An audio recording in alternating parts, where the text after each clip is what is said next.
kita masuk ke acara bagi berkat ya, dari sahabat saya Mas Sony, satu kota Depok dengan saya, satu kampus juga dengan saya, satu pelayanan PMK juga dulu dengan saya, ya Mas Sony ya.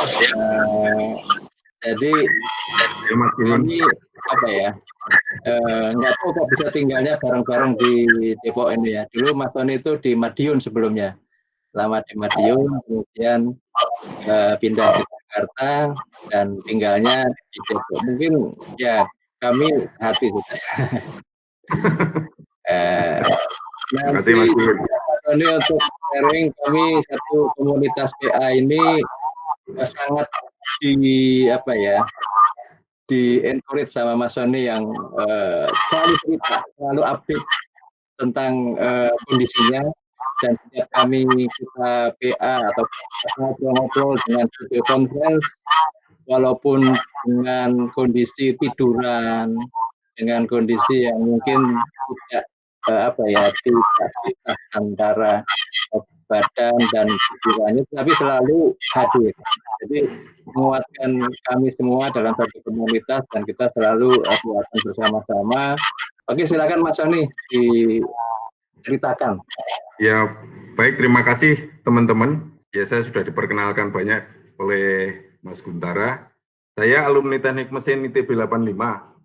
Saya pernah diasisteni oleh Bang Richard Pasaribu tadi. Tinggal di Depok dan saat ini menikah dengan istri saya, ini Eva, dikaruniai 2 anak, Yeremia dan Jessica.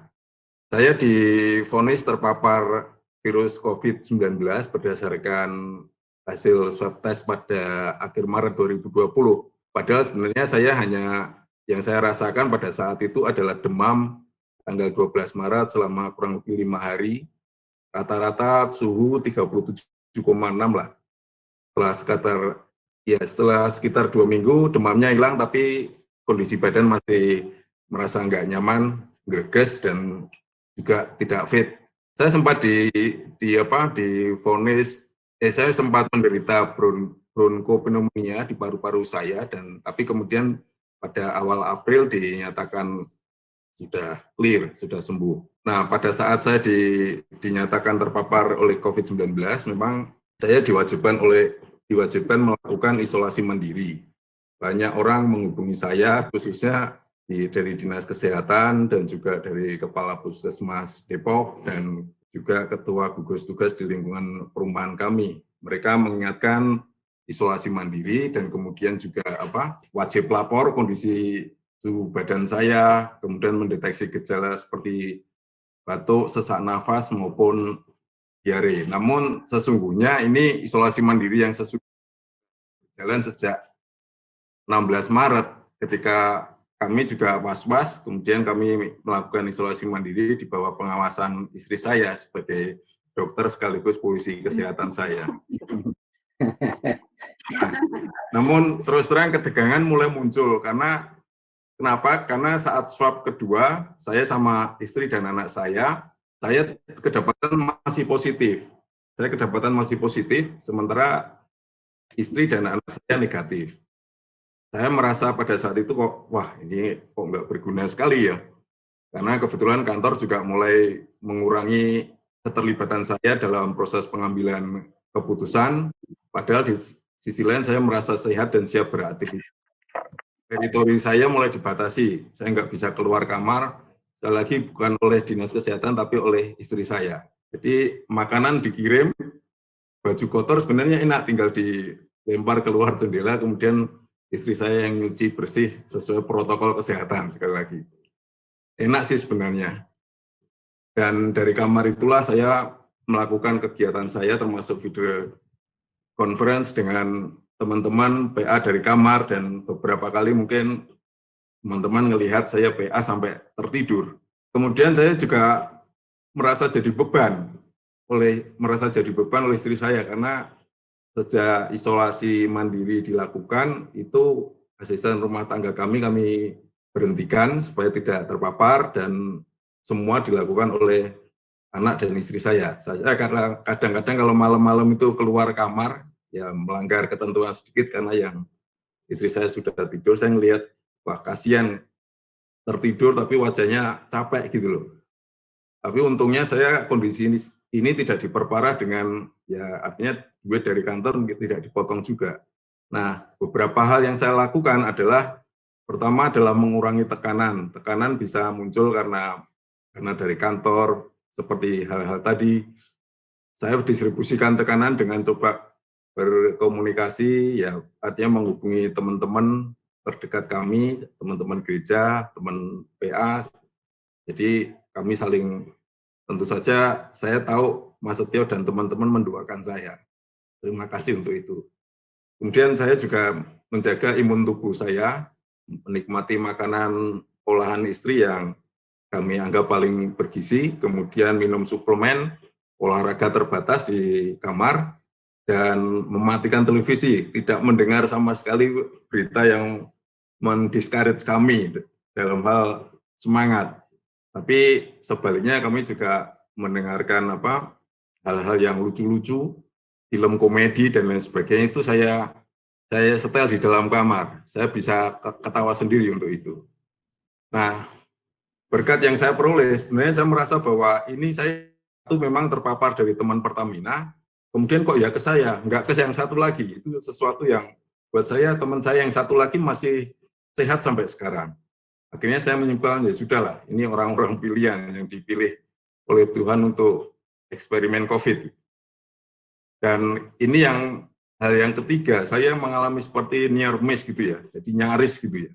Setelah sakit HNP saya di 2010, tekanan darah tinggi di akhir 2017, dan sekarang COVID. Saya sebenarnya secara real tidak merasakan beban itu, selain hal-hal yang saya sebutkan tadi, merasa terisolir, diisolasi gitu ya. Ternyata itu juga meresahkan saya. Kadang kalau, ya beberapa kali saya sering berdoa kalau mau tidur itu saya mengatakan, Tuhan, kalau besok saya masih Engkau anggap layak, bangunkan saya. Jadi ketika saya bangun tuh, wah bersyukur, saya hitung-hitung hari itu, wah masih diberi kesempatan Tuhan. Tapi saya juga baru ingat bahwa saya beberapa kali melupakan meninggalkan sesuatu ke istri saya. Saya lupa mengingatkan tentang nomor rekening bank, klaim asuransi saya sampai sekarang. Mungkin gara-gara ini juga saya belum dipanggil Tuhan. Terima kasih Tuhan. Dari hal itu saya juga coba menghargai kehidupan saya. Jadi saya merasa masih diberi kesempatan sekali lagi oleh Tuhan. Ya memang ya di antara ya kemungkinan bahwa korban COVID itu banyak meninggal di negara kita 1.500, tapi saya diizinkan untuk sembuh. Di Mazmur 17 ayat 8, saya bahwa peliharalah aku seperti biji mata dan lindungi aku dengan naungan sayapmu. Itu menjadi pegangan saya dalam menikmati proses kesembuhan itu. 43 ayat 4 juga dikatakan bahwa saya itu berharga dan dikasihi Allah. Hal itu yang menguatkan saya untuk terus bertahan dan untuk akhirnya boleh dinyatakan sembuh setelah 2 swab terakhir mengatakan hasil yang negatif.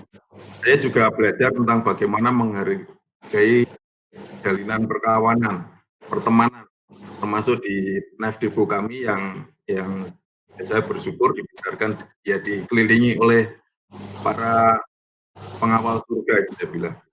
Jadi mereka berdoa dan juga saya kira dengan cara yang khusus Tuhan juga menempatkan saya di tengah mereka.